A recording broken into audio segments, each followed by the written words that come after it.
Hi hello welcome to post 360. నేను మీ మురళీ రాపల్లి.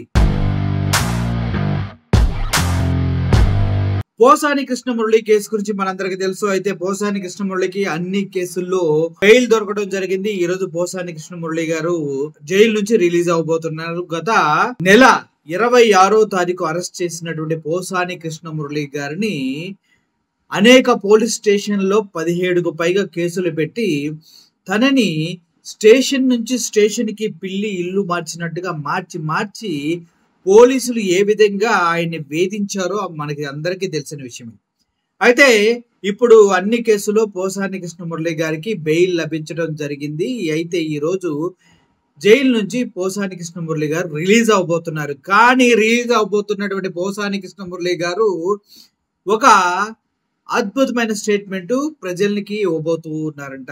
ఎందుకంటే రాజకీయాలను వదిలేసి హ్యాపీగా ఇంట్లో కూర్చున్న వ్యక్తిని పడుకున్న గుర్రాన్ని లేపి తన్నించుకున్నట్లుగా అతన్ని తీసుకొచ్చి మళ్ళీ అరెస్ట్ చేసి వైఎస్ఆర్సీపీ పార్టీకి అత్యంత చేరువుగా తీసుకొచ్చి వదిలేశారు. ఇప్పుడు బాధపడ్డవాడు ఎవడు కూడా అణిగి ఉంటాడు అంటే అది అసత్యం. ఎందుకంటే ఒకడు బాధపడ్డాడంటే వాడు తిరిగి లేస్తాడు. తిరిగి లేచినప్పుడు బాధ పెట్టిన వాడిని ఎగిరెగిరి తంతాడు. సో ఇప్పుడు పోసాని కృష్ణమురళి గారు కూడా అదే చేయబోతున్నారని తెలుస్తుంది.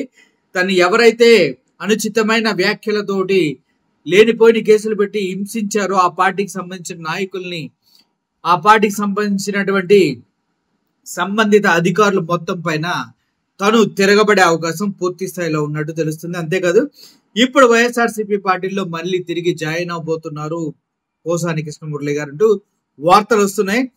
నిజంగా పోసాని కృష్ణమురళి గారు కనుక మళ్ళీ తిరిగి వైఎస్ఆర్సీపీ పార్టీలో కనుక జాయిన్ అయితే ఈసారి అతను ఫోర్స్ 100 ఇంతలు అవబోతుంది. ఎందుకంటే బేసికల్గా పోసాని కృష్ణమురళి గారు కొంచెం కోపదారి వ్యక్తి. ఆయనకి అన్యాయం జరగనంత వరకు పోరాడుతూనే ఉంటాడు.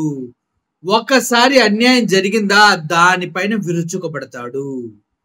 ఇప్పుడు పోసాని కృష్ణమురళి గారి పరిస్థితి అదే.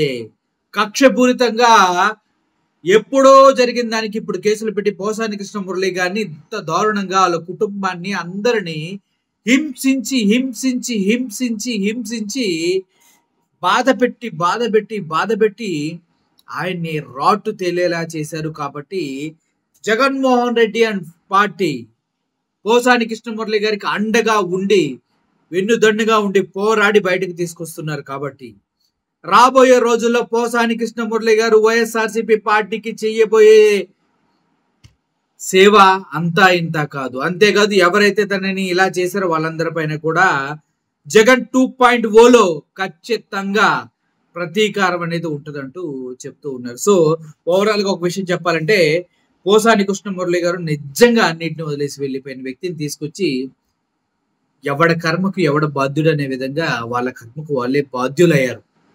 ఎంత దీనంగా ఉంది అంటే పోసాని కృష్ణమురళి గారి పరిస్థితి 66 ఏళ్ళు హార్ట్ సర్జరీ జరిగింది.